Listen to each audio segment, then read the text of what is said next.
ngiyayikhetha inkosi yasebuhleni uNyazi lwezulu. Amen. Amen. Nazaretha amahle enkosini, ngiyabonga ukuba phakathi kwendlu kaThixo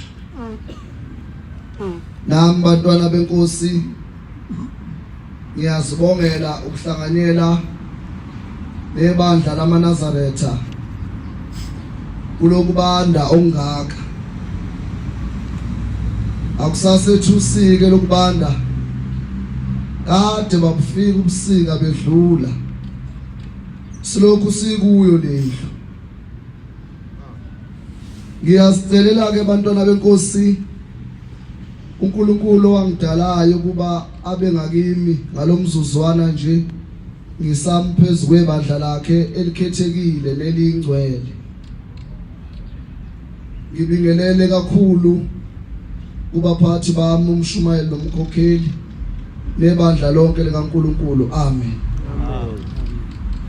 Ngizocela bantwana bakanhliziyo ongase angifundele kahle iBhayibheli, angibhekele lapha encwadini yabaseGalatiya, abaseGalatiya 5 evesini lika 22. Izithelo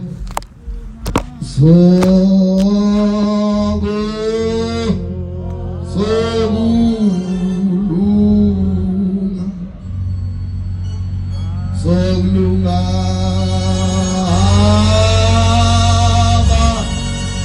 abanazo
Yomphoqa mubi uma esesitshontshile sesikuye kuyomphoqa ukuthi asikhiphe asibuyisele kushembe uma engeke kwazi ukuhlala nathi uma sizosho kanje ezogwini ngoba naphakathi sobe sisho kanje abaphilayo basibona sisho kanje bethi ngimphuphe ehlabelela kodwa la bekhona bekumnyama kodwa behlabelela ngoba ithemba lakhe bekukuthi uma ngihlabelela kuzokhala. Cela ungangibambela lencwadi hlobo zami enkosini sifune inhliziyo kaNkulunkulu. AbaseGalatians 5:22. Kepha izithelo zikamoya ziwukuthanda. Ngiyathanda ihlobo zami enkosini ukube siyibuke le ndaba yezithelo zokulunga. uNkulunkulu akhuluma ngazo uShemba abhale ngazo azathi mangiphiwe nami futhi ukuthi ziyini zona lezi zithelo ngoba ungathola umunye umuntu ehlabelela ezefolo zinyembezi kodwa angazi ukuthi uhlabelela ngani ukhuluma ngani. Ngithanda lapho macingwana uyibambe kahle uma uyifunda lezi zithelo zokulunga uyibale ngegaba zazo ukuthi izithelo zokulunga zukuthi zukuthanda ukuthi zikuthanda ukuthi zikuthanda ukuthi uzufike egcineni bamba bhuti. Kepha izithelo zikamoya ziwukuthanda ukulunga. Izithelo zokulunga zikuthanda ukulunga ukujabula zikuthanda ukujabula ukuthula zikuthanda ukuthula ukubekezela bamba kancane bhuti zikuthanda ukuthula. Ukuthanda ukuthula ukuthi uma ufika kunengxokozelo phakathi kwabazalwane ubusuthi hayi kahleni bantwana bakaNkulunkulu abantu abakholwayo abenzi kanje awufiki ubhebhezele awufiki ukuthi kanti emsaba yini wena kodwa uma ukholwa ufika ubabambe babili uthi hayi abakholwa nguye abenzi kanje bese behlisa umoya abantu kuthi mhla usuhambile emhlabeni bese besale bekhuluma ngawo abakubonile bethi bekuthi uma sekunengxokozelo bese fika yena enithulisa ebenesiphiwo sokulamula ebengafani nami engafani nawe othi uma ufika abantu noma uthi ababanginte encane kodwa wona ubenze bexabane kakhulu ngoba awunazi izithelo zokulunga. Qhubeka bhuti. Ukubekezela zikuthanda ukubekezela kuyabekezelwa kule ndlela weyihlobo zaminde abayihamba ufika sebephelwa amandla kodwa beyaphambili bengabuyele emumva bene kubesho kancane bethi ngila dela onemuva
abantu elokhu bazalwa bamaNazaretha namhlanje basengamaNazaretha. Njengoba wena usukhathele udaka nje ngo3 years. 3 years usukhathele usudaka usasoli. Uyazi ukuthi kunabantu lokubazala okweyincengile nje. Baba bhuti sami. Ubunene Ukuba iNazaretha nokuba nezithelo zokulunga, ukuthanda ukuba mnene. Umuntu omnene, umuntu okulula noma ngabe uxabene naye kulula ukulungisa inkinga yakho naye. Umuntu othi ufikile uthi bhuti ngonile. Uthi usandu salanda ukuthi niqale phi ingxabano bese kuvala yena ethi hayi singabe sayilanda lapho. Athi kwenele nje mfowethu umuthi uthe yaxolisa sekwenele. Umuntu omnene uluza, umuntu onokulunga, ukukholwa umuntu othandayo ukukholwa, ukuva ukuzithiba akukho umthetho phambene nawo kunje. Nkosi kusemntama akukho umthetho ongaphezulu kwalokho. Umuntu nomuntu sengayibuka ukuthi kulezi izithelo zokulunga isiphi siyena athi cha lesike nami nginaso. Izithelo zokulunga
Ndluzela kwakuyisabatha kanje. Zafika enkonzweni yasekuseni. Zayibamba inkonzo. The mali phakathi inkonzo yekuphumeni yasekuseni yashintsha izulu. Umshumayela akekho ethempelini ngalelo sabatha. Base kuyashintsha izulu babona ukuthi hayi walishintsha kanje izulu. Kuzofanele inkonzo yasemini siyibambele endlini yesonto. Likhona abantwana bakaNhliziyo. Kufanele sibambe endlini yesonto inkonzo ngoba siyalibona izulu liyashintsha. Yaphuma inkonzo zabuyela ngaphandle insizwa. Mase singaphandle bathi hayi bo. Sizothola ukhiye ngoba umshumayela akekho kwase kufanele yayisitheni inhlanhla ukuthi hayi ngizohamba ukhiye ngolala. Kwamshumayela isabatha. Wayesegijima lensizwa iya kwamshumayela lokhiye ukuvula endlini yesonto. Khuluma ngezithelo zokulunga. Khona indawana laphana ayifundile uMacingwa athi izithelo zokulunga zokuzithiba. Khona into nje kufanele uyibuke idlule. Khona abantu abangakwazi ukuyithiba. Abanye bazobeshayisa nabantu ngezifuba emowahlangana nentombazane fuleze enezinga usiyophambana nabantu aphenduke nawe uthi phela ngazashayisa nomuntu ozayo. Akakwazi ukuzithiba. Ayikho into athile ayedlule. Amen. Ubona kuyiphutha ukuthi le ntombi idlule ngashoko lutho. Ukuzithiba. Khona izinto okufanele ukwazi ukuyikhuza kuzo. Uma uyikholwa uyayikhuza kwezinye izinto. Hayi ngoba ungenanhliziyo ngoba ungemuntu. Kodwa khona izinto obuthi ake nguyeke lokhu kwedlule. Ngiyobamba abanye phambili. Khona umngane wami ngelinye ilanga owathandana nenye intombi engakholwa. Wangikhombisa nefoni ngathi na ha. Isiphamela sike. Sha shape lo ngomza ngathi imfana ngivuke ngene sixoxa sabafana besonto ngithi mi hayi wathi yeza mfana ngiyakhumbula ukuyisabatha sayibamba inkonzo sashesha hey uManazareth ngibuzi yofika abathandwa uye enkisi hayi saphuma sayindlini yakhe safika sabuka ibhola athenga zonke izinto ezokugcwabecebe efrijini kwacwabezela kwanje uthi yeza nami ngibona ifoni impetha hayi ifanele ukuthi athenge aya phone o8 uphi kanti ngezwe la mayefaka ifoni lokuspeaker kunomsindo la hayi ngiyeza Nkosi yami ngiyeza okay ngisela abangani bami la kancane ngiyeza ayisiqhubeke sibuka ibhola lidlula ibhola lena sasilibuka kuze kuqala abaphesheya hotel hayi bonke kuphi hayi ngiyeza ungajaga ngiyeza okay ngiyabona iqala ukuphatheka kamanje ngabe yami zabi kathi makuphela umdlalo ngithi phela usizophela ngoba wasekusela 15 minutes yayisifika le ntombi hayi shem yathi mayingena kanti asivalile vele yafika siphusha isicapha ithi yabambelela yangena yathi qaqa esibambelele eqolo ayidakiwe ihamba phansi ngesisu yathi qaqa yafika hlala kusofa yaqeda yathi yambuka hle ngathi hey baby kudakiwe mfethu yeyi What are you doing? We are poor. Ale wafawukahle ngamjaje. Athi futhi ake ngishiye. Wathi hey ngeke. Sisi hamba. Angangena umuntu ophuzayo endiphethe utshwala ngesandla kanje. Ayiphelezela khona ebusuku hayi. Ngiyabona wayesakhola. Ngeke ngambone emhleni. Ngithi uyakhumbula kwenzeka ukuthi uthi hey wendoda kangisakholwa ngiboni manje ngisangayixosha. Khuluma ngendlela ende. Ukuthi lendlela uyiqala ukholwa. Hamba ibanga lide. Uthi musiyosha intambo bese liyaphela ukholo. Uhambe emhlabeni usuyinfinity yeNazaretha. Kodwa kathwibambile ukwazi ukukhipha intombi endlini. Uyibona ayifanele kuba namhlanje iNazaretha. Kodwa ekuhambeni wendlela. Cela usuthi ayibuye. Lungisa ama collection. Ithelo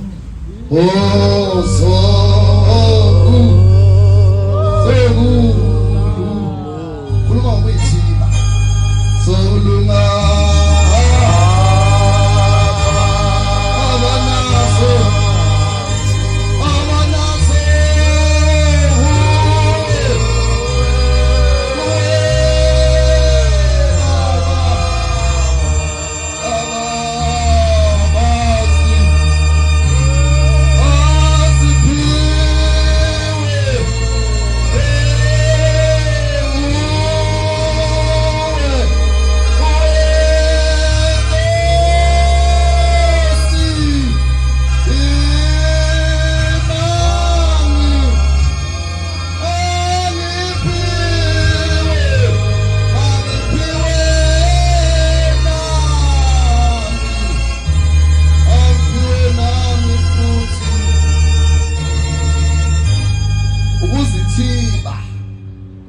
Nazaretha ungabi nazelahayo ufunde nje ukubonga ukuthi ngiyabonga ubona ukudla okungakufanele njengomuntu okholwayo hayi udle yonke into lokuthi ngiyohlambuluka ngoba ndiyonile inkonzo mana sithe kubantu basezweni abantu namhlanje basina izinto asizidli bathi ngani bayazidla abanye nilonile ivangeli ngokuhaha amana thanda yonke into kumbula amadoda amathatha esandleni somlilo okwafika kulugqoko igcwele yonke inyama ongayicabanga kumikisa inyama yenkomo mbuzi ngulube kukhona ugqoko liqobezela lunjena madombolo wase kuthiwa ithi inkosi yalelizwe uNebukadnezar ithi asilethe lokudla lihle saseyiqulani insizwa ezintathu zasekuphakameni sasezithi hayi izinduna zenkosi siyakubona ukudla siyakubona ukuthiwa sikuphuze nifike nisixolisele kakhulu enkosini yesizwe nisixolisele kakhulu enkosini enkulu uNebukadnezar nimtshele ukuthi thina asiyikudla konke ukudla kwalelizwe futhi asiyokupha siyakuphuza konke kwalelizwe ngoba thina siyamesaba esihamba naye. Wena ukwabona inyama isiqhotshiwe lapha ubuze nokuthi yani. uNkulunkulu akasikhumbule asenze sikwazi ukuyithiba. Dabili icebo. Yahamba ke lensizwa yakamshumayo ilanda ukhiye. Mayifika umshumayo thenya. Yayisibona kugijima ingane shwi. Yathena mfana ubaba wakho. Wathi umfana ukuleya ndlu. Wayesihamba lo mfana. Esigijima lenhlalo suku. Iya kule ndlu eyolanda khona ukhiye kumshumayo. Uma ethi nje qo umshumayo lethu udonse isicapha. Awu umshumayo ujulo kumanzi. Uyaguma ngesabatha. Umanzi uyaguma. Uphume ebhodweni. Yathi hawu umshumayo wenza. Wathi mi sokhuluma mi hamba novule esontweni. Yathi mayifika lensizwa yafika yaphatha ngayo inkonzo. Yathi ngibone likhulu yababaza ethempelini. Yathi sengibona into enje. Yathi uma ilele ebusuku. Yabona izalukwazi ezimbili zikhonza icansi zilisheshisa. Zilisheshisa icansi ngomshelezelayo sezilithatha seziligoda. Wathi abakho khona lisaphi icansi lami. Sasale singayimntana makulona icansi leli. Insuku zakho zokuphila uthi uNkulunkulu asikulande ngoba ukhuluma into engafanele ngomgcotshwa. Wadlula isonto elilodwa washona. Kwathi wabikela inkosi langa.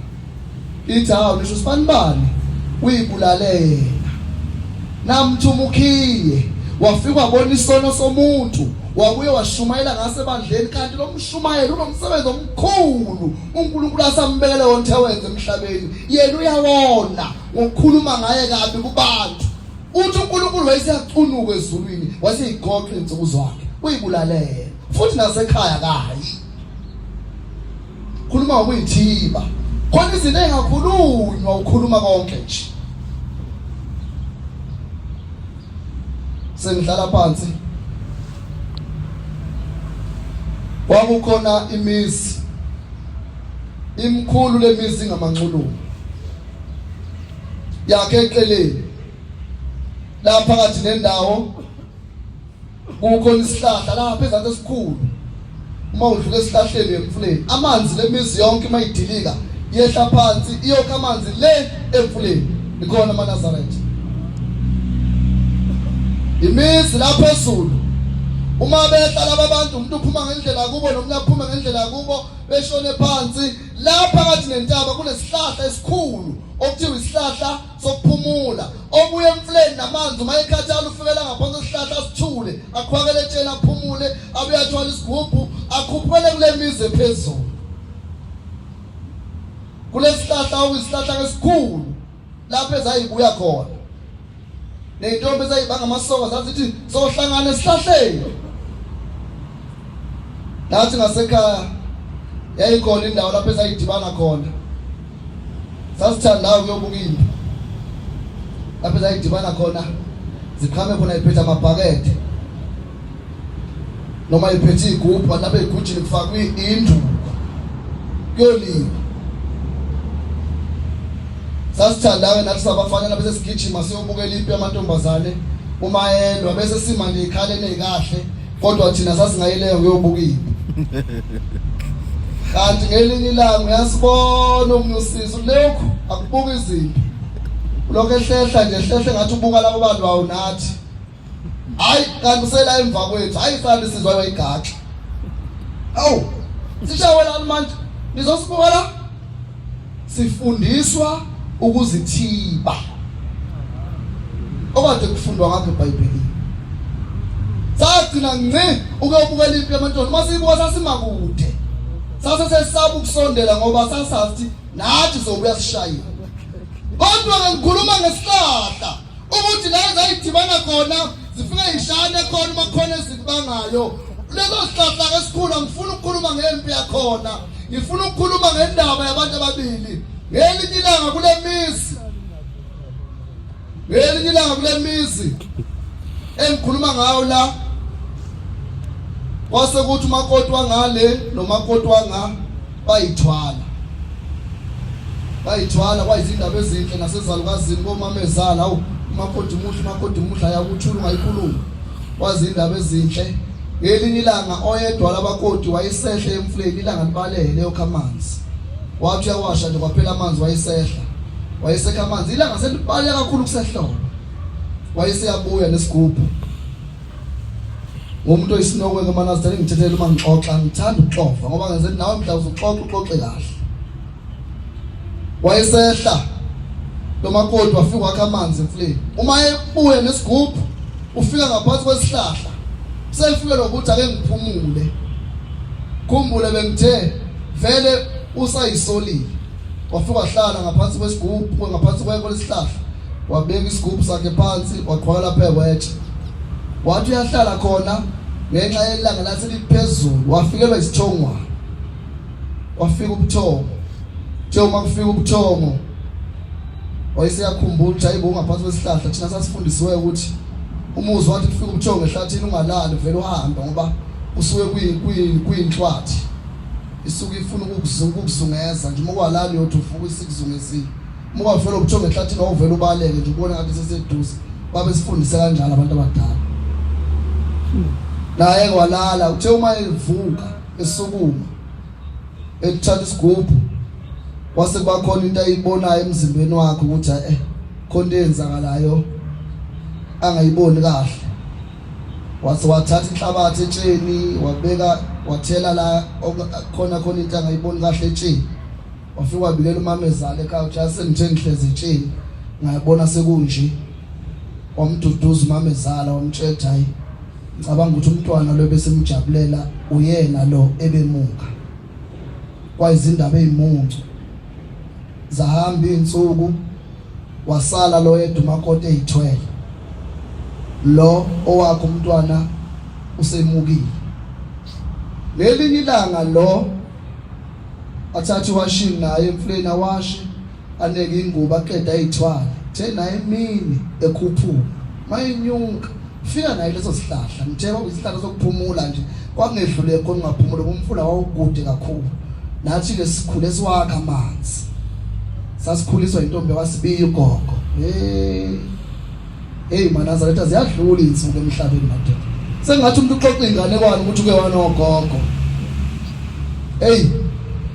ziyadlula insuku emhlabeni masikhuluma ngomame sengathi sikhuluma nje ingane kwani ukuthi nathi sake sanoma sake satefa nathi sake satefa kwakhona izinto esidasizidli nje sizidla kumnandi ukubona umama wami esetatazela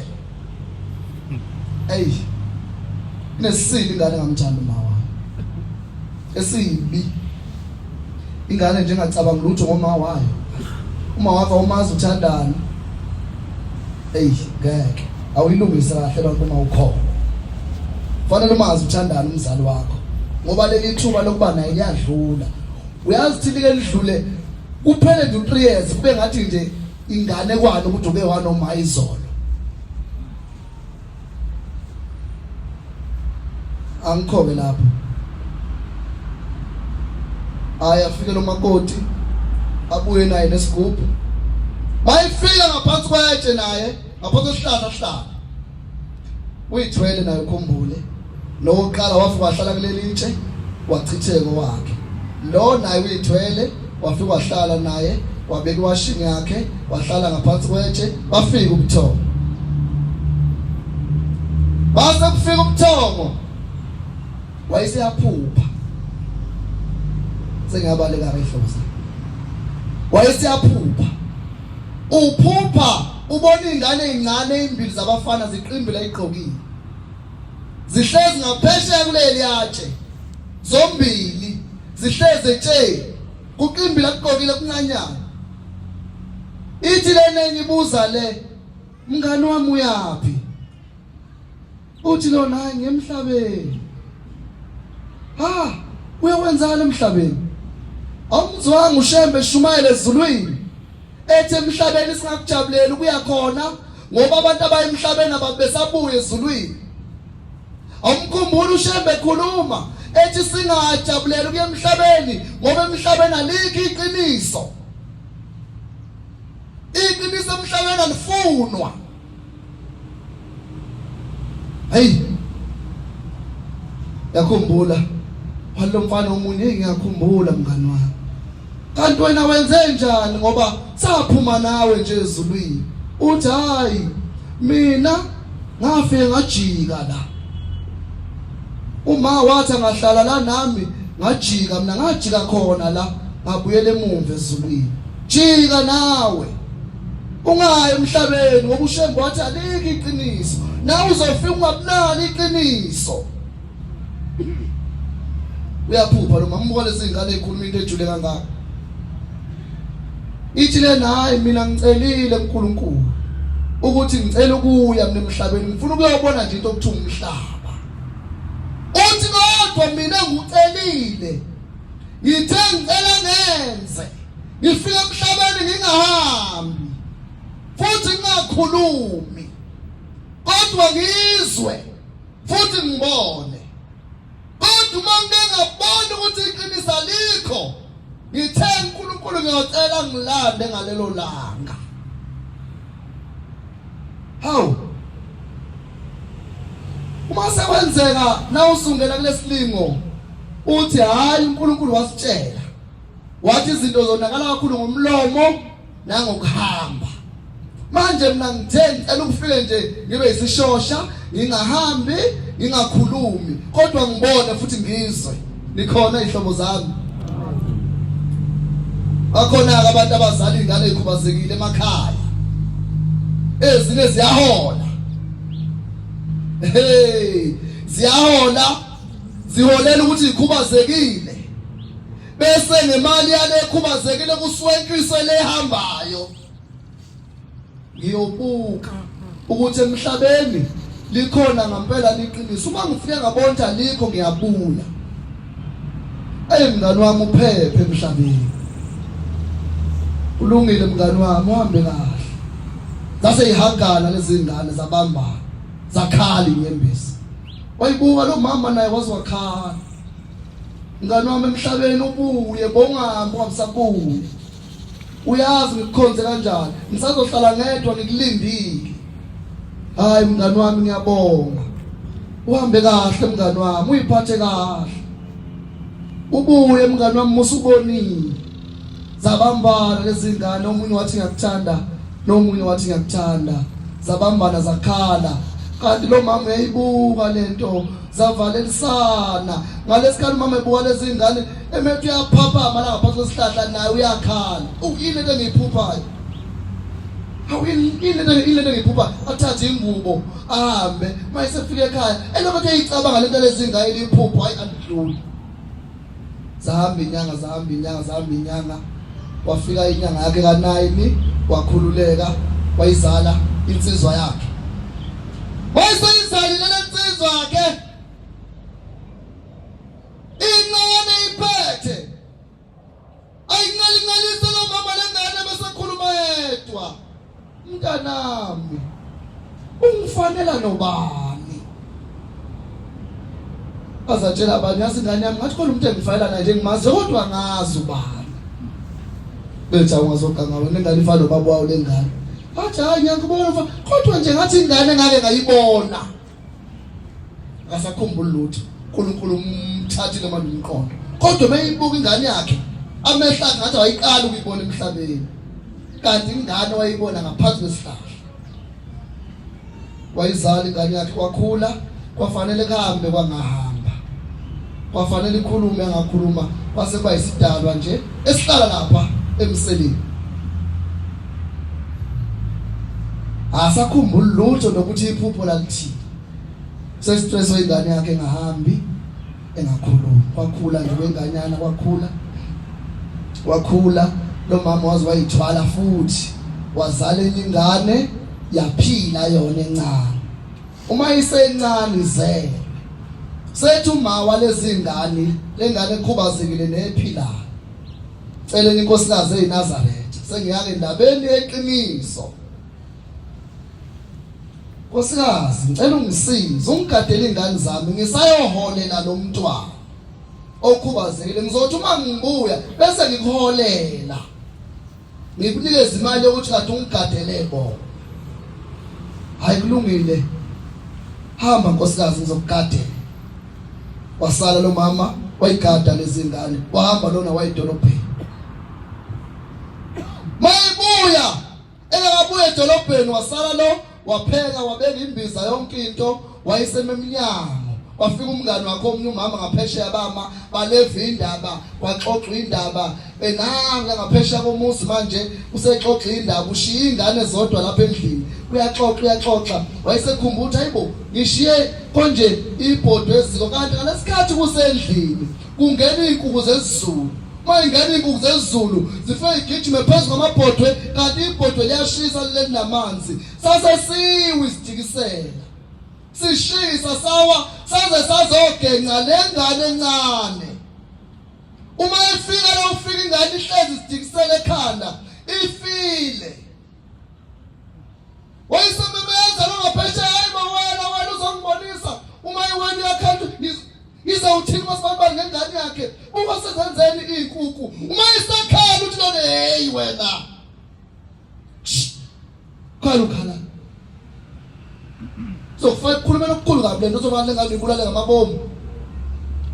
Thatha nansi induku ubambise le khubazekile, sizothi eshayele. Thatha isivalo usukuse lapho.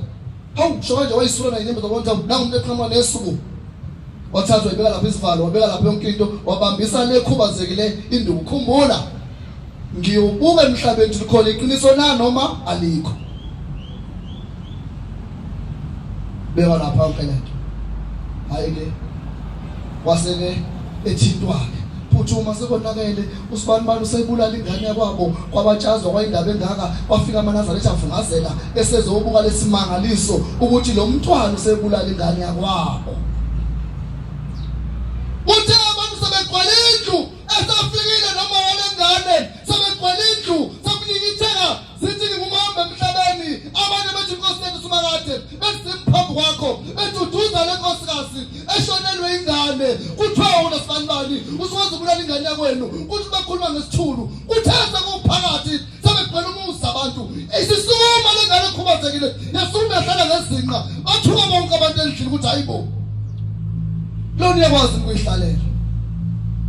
Yathi ngahlala isithi izithelo yathi Zolunga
wathi hayi mina ngiyakwazi ukukhuluma kodwa ngangicelile uNkulunkulu ukuthi angenze ngingakhuluma. Uma wami lo uyangazi naye manje ubuhlala ungibuza ukuthi ngifana nobani. Imina lo mntwana owayebonana nawe ngaphansi kwesihlahla usiphupha. Wayesethola umuntu hawu uthi kodwa ke lokho ukuthi ngibulala umfowethu angimbulalanga umfowethu. Kungena inkukhu la zawisana libhodwe. Ngifuna ukumsiza umfowethu. Wathi uNkulunkulu wena wathi ucela ungahambi, ucela ungakhulumi, ucela ungenzi lutho. Uthi noma sengithanda ukumsiza ngangakwazi ukuhamba. Mina ngoba nginje ngazicelela bengizobuka ukuthi emhlabeni kubantu abakholwayo likhona yini iqiniso noma likho. Uthi sengibonile aboma abathi ngibulala umfowethu ngimbulala ngibona abangibambisele induku. Mina angikaze ngimbulala umfowethu kodwa ngoba sengibonile emhlabeni kunje sengicela ukuhamba nami ngibuyele ekhaya. kwathiwa hayi mntanami hayibo nansi simangalisa manatha etinazi simangalisa ejabuleni ukubona umuntu ekhuluma ecanda ukhunyiswa ushembe yayisiyaqhaqhazela lengane yawa uma yiwa nalabo mama sebekhulekile bathelwa ngamanzi eminyaka babulawa yiqiniso abangabanga nako bangalibona iqiniso lingekho ukhona umshumane emkhumbulayo owayethi mayiphethe inkonzo atshela ingane ntathela emehlweni athi esizulwini asiyi uma singashadile kuyivangelo lokukhuthaza ingane angilisola ngilixheki athi asiye esizulwini mayingashadile yayisiqhamuka intathelelo womshumayeli ngiyikhumbula isishadile sasifika phakathi lengane yathi uma isiphisi ngasentathelelo yayisiwakhumuzi kamshumayeli yamisindlu lapha yakhe ingane waqobezela umuzwa womshumayeli yayisiyashona lenkosazana entethelelo ngangikhona emngcwabeni wayo ngangikhona emlindelweni ethi umshumayeli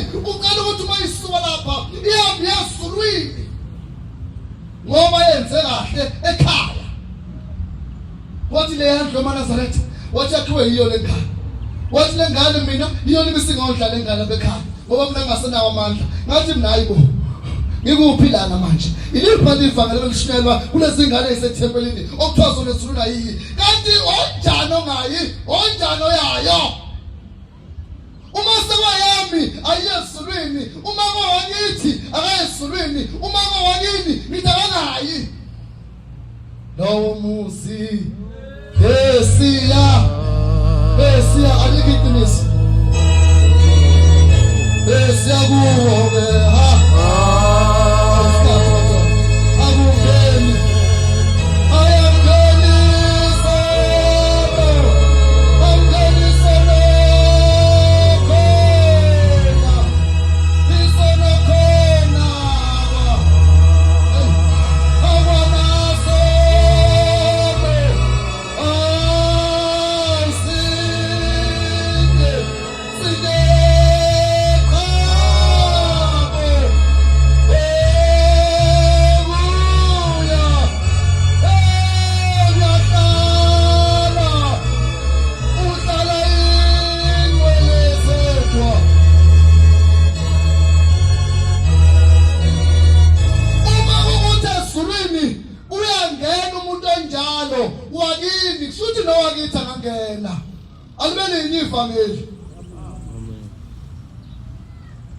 bagijima kuyobikela inkosi ephakeme lapha enhlanhleni sekushona umkhokheli uEmily Elizabeth Ncube umkhokheli oqala wasenhlanhleni eMaritzburg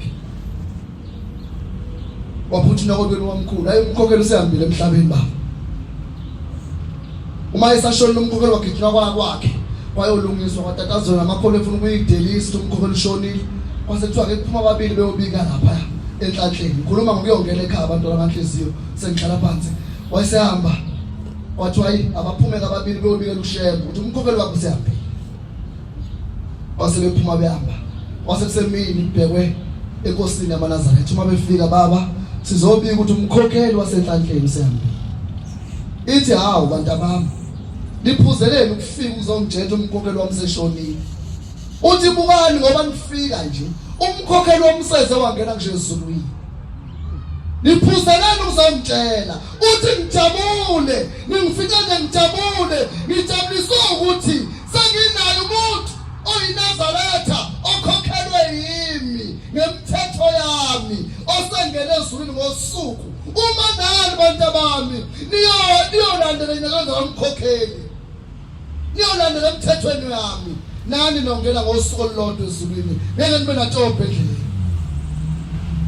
uma umkhokheli uEmily wangena ngosuku ezulwini nami ngangena uma ngayilandela imithetho yakhe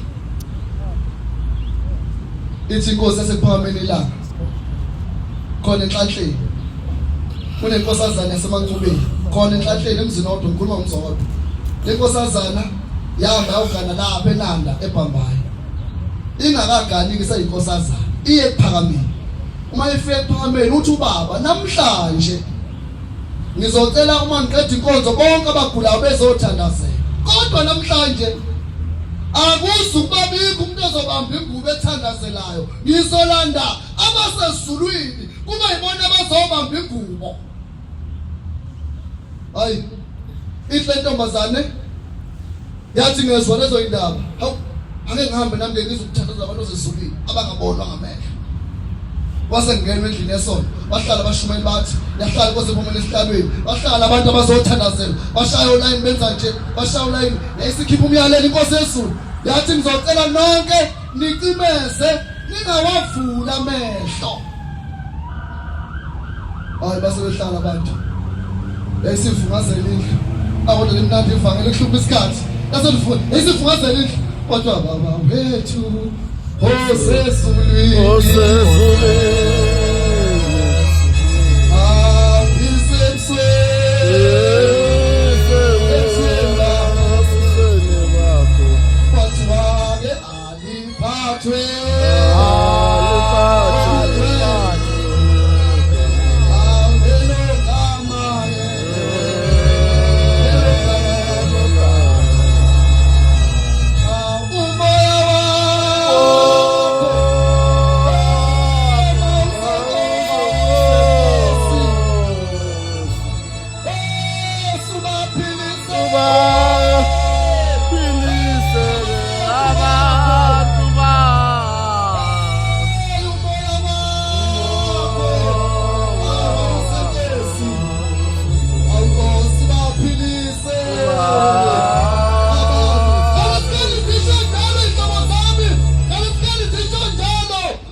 ngoba siyayisa ingubo kodwa sabona abantu ababamba ingubo ijaji mayivula amehlo intshontsha kancane yayisimbona ubaba umtshalo wayesabathi enhlanhleni ubamba ingubo uyathandazela ubaba umtshalo wahamba emhlabeni endulo kodwa ushembe kwazi umlanda ezulwini athi akazakwazi umsebenzi wakhe emhlabeni likhona izulu laShembe uyathanda uthandi izulu laShembe likhona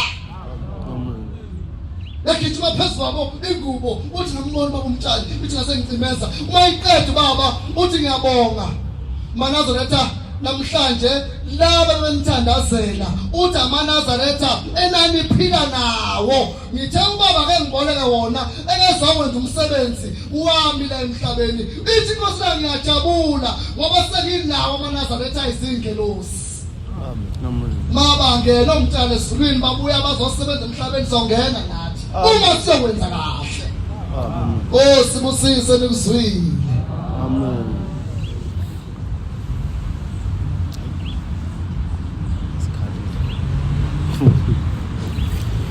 Siyabonga baba Nkosi isibusise amen. Nkosi ayibusise ukuba kwabangcwele 228 uthena abashizi hlabele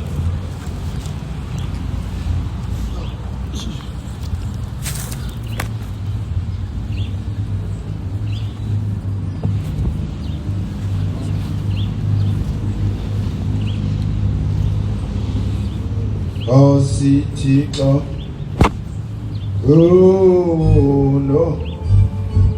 unomusa